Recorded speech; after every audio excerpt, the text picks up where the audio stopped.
ಉಡುಪಿಯ ಯುವಕನಿಗೆ ಅಬುಧಾಬಿಯಲ್ಲಿ ಜಾಕ್ಪಾಟ್ ಹೊಡೆದಿದೆ. ಇನ್ನು ಬಿಗ್ ಟಿಕೆಟ್ ಲಕ್ಕಿ ಡ್ರಾನಲ್ಲಿ ಬರೋಬ್ಬರಿ 49 ಕೋಟಿ ರೂಪಾಯಿ ಅದೃಷ್ಟ ಒಲಿದಿದೆ. ಇದು ಈ ಯುವಕನ ಮಗಳು ತಂದ ಸೌಭಾಗ್ಯ. ಯಾಕೆ ಗೊತ್ತಾ? ಈ ಸ್ಟೋರಿ ನೋಡಿ. ದುಡಿಯಲು ಹೋದವ ಧನಿಕನಾಗಿ ಊರಿಗೆ ಮರಳುತ್ತಿದ್ದಾರೆ. ಹೌದು, ಉಡುಪಿಯ ಕಾಪು ತಾಲೂಕಿನ ಮಟ್ಟು ಗ್ರಾಮದ ನಿವಾಸಿ ಶಾಂತನು ಈಗ ಕೋಟ್ಯಾಧಿಪತಿ. ಮಸ್ಕತ್ತಿನಲ್ಲಿ ಚಿಲ್ಲರೆ ವ್ಯಾಪಾರ ಕ್ಷೇತ್ರದ ಸೇಲ್ಸ್ ವಿಭಾಗದಲ್ಲಿ ಶಾಂತನು ದುಡಿಯುತ್ತಿದ್ದಾರೆ. ಲಾಟರಿ ಖರೀದಿಸುವುದು ಇವರ ಹವ್ಯಾಸ. ಅದರಲ್ಲೂ ಅರಬ್ ದೇಶಗಳಲ್ಲಿ ದೊಡ್ಡ ದೊಡ್ಡ ಲಕ್ಕಿ ಡ್ರಾಗಳು ರಾತ್ರಿ ಬೆಳಗಾಗೋದ್ರಲ್ಲಿ ಜನರನ್ನ ಕೋಟ್ಯಾಧೀಶರನ್ನಾಗಿ ಮಾಡ್ತದೆ. ಈಗಾಗಲೇ ಭಾರತದ ಹಲವು ಯುವಕರು ಕೋಟಿ ಸಂಪಾದಿಸಿದ ಉದಾಹರಣೆಗಳಿವೆ. ಈ ಬಾರಿ ಸ್ನೇಹಿತನ ಜೊತೆ ಸೇರಿ 500 ದಿರಹಂ ಪಾವತಿಸಿ ಶಾಂತನು ಈ ಟಿಕೆಟ್ ಖರೀದಿಸಿದ್ರು. ಅಂದ್ರೆ ಭಾರತೀಯ ಕರೆನ್ಸಿ ಪ್ರಕಾರ 12,000 ರೂಪಾಯಿಯ ಟಿಕೆಟ್ ಇದಾಗಿತ್ತು. ಈ ಬಾರಿ ಅದೃಷ್ಟ ಒಲಿದಿದೆ. ಬರೋಬ್ಬರಿ 49 ಕೋಟಿ ರೂಪಾಯಿ ಜಾಕ್ಪಾಟ್ ಬಹುಮಾನವಾಗಿ ಸಿಕ್ಕಿದೆ. ಬಿಗ್ ಟಿಕೆಟ್ ಲಕ್ಕಿ ಡ್ರಾ ನೇರ ಪ್ರಸಾರದಲ್ಲಿ ಇದು ಘೋಷಣೆಯಾಗಿದೆ. ಶಾಂತನು ಇಂಜಿನಿಯರಿಂಗ್ ಮಾಡುತ್ತಿದ್ದಾಗ ಅಪಘಾತದಲ್ಲಿ ತಾಯಿಯನ್ನ ಕಳೆದುಕೊಂಡ್ರು. ಬಳಿಕ ಡಿಪ್ಲೊಮಾ ಇಂಜಿನಿಯರಿಂಗ್ ಪೂರೈಸಿ ವಿದೇಶಕ್ಕೆ ಹಾರಿದ್ರು. ಊರಲ್ಲಿದ್ದಾಗ ಮಟ್ಟುವಿನ ಮನೆಯಲ್ಲಿದ್ದಾಗ ದೈವದ ಸೇವೆಯನ್ನ ಮಾಡ್ತಾ ಇದ್ರು. ಇದೀಗ ಮನೆಯ ದೈವ ಒಲಿದಿದೆ. ಮನೆಗೆ ಮಗಳು ದೇವಿಯಂತೆ ಬಂದಿದ್ದಾಳೆ. ಕೆಲವೇ ದಿನಗಳ ಹಿಂದೆ ಶಾಂತನುವಿಗೆ ಹೆಣ್ಣು ಮಗು ಜನನವಾಗಿತ್ತು. ಈಗ ಮನೆ ಮಗಳು ಅದೃಷ್ಟ ಲಕ್ಷ್ಮಿಯಾಗಿ ಒಲಿದು ಬಂದಿದ್ದಾಳೆ. 49 ಕೋಟಿಯ ಬಹುಮಾನ ಅದೃಷ್ಟ ಲಕ್ಷ್ಮಿಯಾಗಿ ಖಜಾನೆ ಸೇರಿದೆ.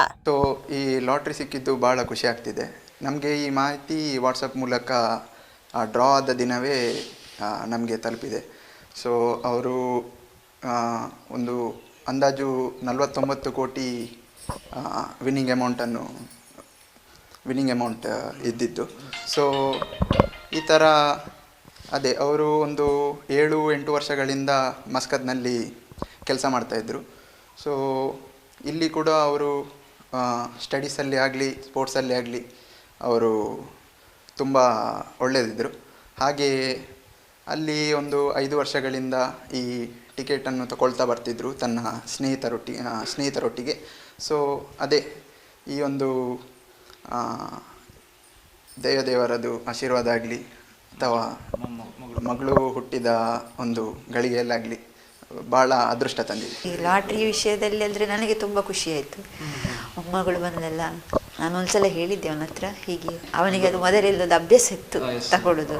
ಯಾವಾಗ ನಾನು ಹೇಳಿದೆ ತಗೋ, ಯಾವಾಗಲೂ ಒಂದ್ಸಲ ಅದು ಸಿಗ್ತದೆ, ಖುಷಿ ಆಗ್ತದಲ್ಲ ಎಲ್ಲರಿಗೆ. ಫ್ಯಾಮಿಲಿಯಲ್ಲಿ ಎಲ್ಲರ ಫ್ಯಾಮಿಲಿಯವರು ಈಗ ಫೋನ್ ಮಾಡಿದ್ರು ನಿನ್ನೆ ಇಲ್ಲ ನಮಗೆ ಎಲ್ಲರಿಗೆ ಒಳ್ಳೆ ಆಲ್ ದ ಬೆಸ್ಟ್ ಅಂತ. ಅದಕ್ಕೆ ನಾವು ಹೇಳಿದೆ ಫಸ್ಟ್ ಟೈಮ್ ಅಲ್ಲ, ನಮ್ಮ ಫ್ಯಾಮಿಲಿ ಸಿಗುದೇ ಫಸ್ಟ್ ಟೈಮ್. ತನ್ನ ಸ್ನೇಹಿತನ ಜೊತೆಗೂಡಿ ಈ ಟಿಕೆಟ್ ಖರೀದಿಸಿದ ಕಾರಣ ಬಹುಮಾನ ಮೊತ್ತವನ್ನ ಇಬ್ಬರು ಹಂಚಿಕೊಳ್ಳುವುದಾಗಿ ಶಾಂತನು ತಿಳಿಸಿದ್ದಾರೆ.